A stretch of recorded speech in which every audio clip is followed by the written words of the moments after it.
नमस्कार दोस्तों। आज मैं आपके लिए लेकर आई हूँ कुछ ऐसी कहानी, कुछ ऐसी कथा जिसे सुनकर आपके मन में श्रद्धा और प्रेम भक्ति के प्रति जागृत होगा। आज की यह कहानी है माता शबरी की और श्री राम की। क्या आपको पता है माता शबरी ने श्री राम का स्वागत कैसे किया था? तो आइए जानते हैं शास्त्रों की बातें धर्म के साथ। दंडकारण्य में भक्ति श्रद्धा संपन्न एक वृद्ध भेलिनी रहती थी जिनका नाम था शबरी।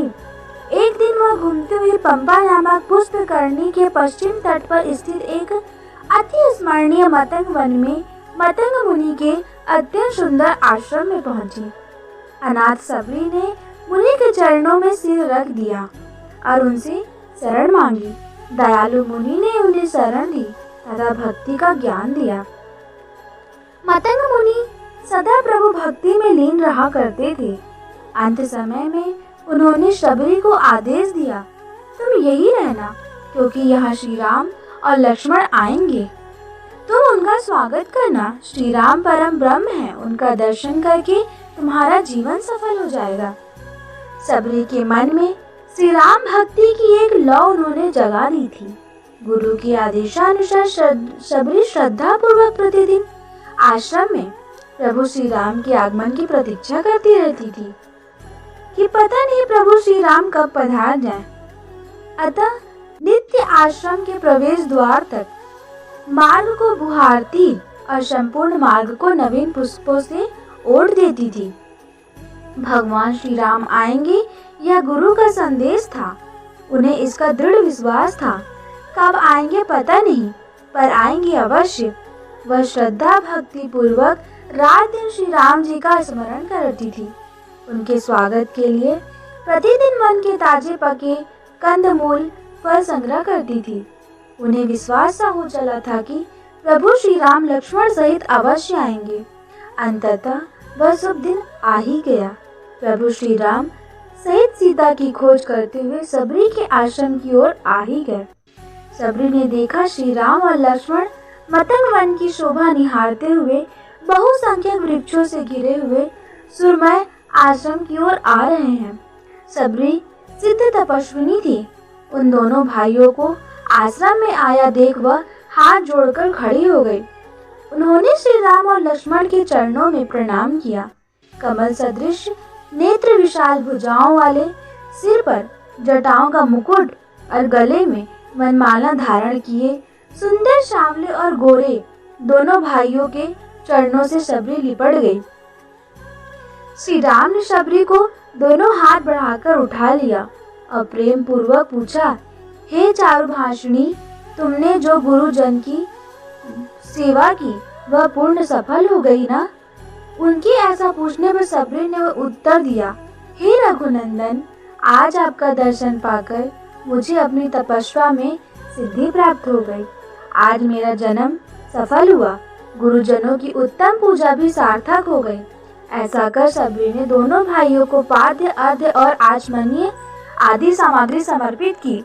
बड़े वात्सल्य भाव से नाना प्रकार के कंद मूल फल से उसने प्रेम पूर्वक संग्रह किए, उन्हें जीवने को दिए।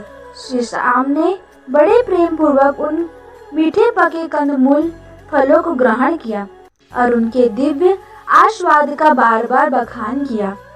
इस प्रकार प्रभु श्री राम का आदर सत्कार करके शबरी ने पुनः कहा, हे सौम्य मानद, आपकी सौम्य दृष्टि पड़ने पर मैं परम पवित्र हो गई।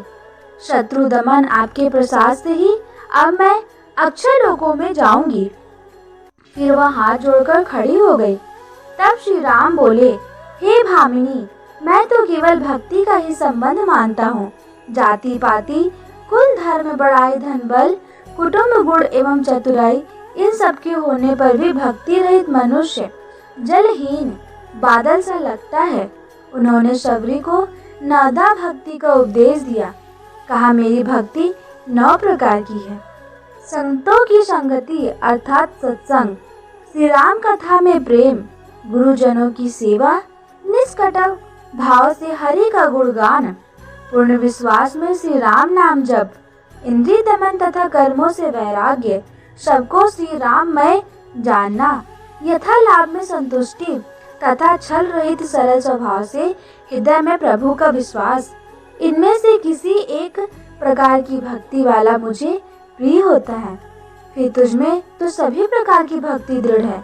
अतएव जो गति योगियों को भी दुर्लभ है, वह आज तेरे लिए सुलभ हो गई है। उसी से फलस्वरूप तुम्हें मेरे दर्शन हुए हैं, जिससे तुम सहज स्वरूप को प्राप्त करोगे। इतना कहकर श्री राम ने सबरी से जानकी के विषय में पूछा। सबरी ने तब उन्हें पंपा सरोवर पर जाने को कहा और बोली, वहां सुग्रीव से आपकी मित्रता होगी। हे रघुवीर, वे सब हाल बताएंगे। आप अंतर्यामी होते हुए भी यह सब मुझसे पूछ रहे हैं। फिर कहने लगी, जिनका यह आश्रम है, जिनके चरणों की मैं सदा दासी रही, उन्हीं पवित्रात्मा महर्षि के समीप अब मुझे जाना है। प्रेम भक्ति में रंगी हुई शबरी ने बार बार प्रभु के चरणों में सिर झुकाकर प्रभु दर्शन करके हृदय में श्री राम के चरणों को धारण करके योगाग्नि द्वारा शरीर त्यागा। वह प्रभु चरणों के में लीन हो गई। भागवत प्रेम का सुंदर स्वरूप जो सबरी ने प्रस्तुत किया, वह किसी के भी हृदय में प्रेम भक्ति का संचार करने में सर्वथा सक्षम है। इसमें जरा भी संदेह नहीं। वह श्री राम की में वात्सल्य भाव रखती थी और श्री राम ने भी उन्हें माता कौशल्या की भांति मातृ भाव से ही देखा। इस कहानी से आज हमारे मन में भक्ति और प्रेम के प्रति आस्था और भी जागृत होती है। तो आइए श्री राम का नाम लेकर आज हम इस कहानी को यहीं पर समाप्त करते हैं। बोलो जय श्री राम।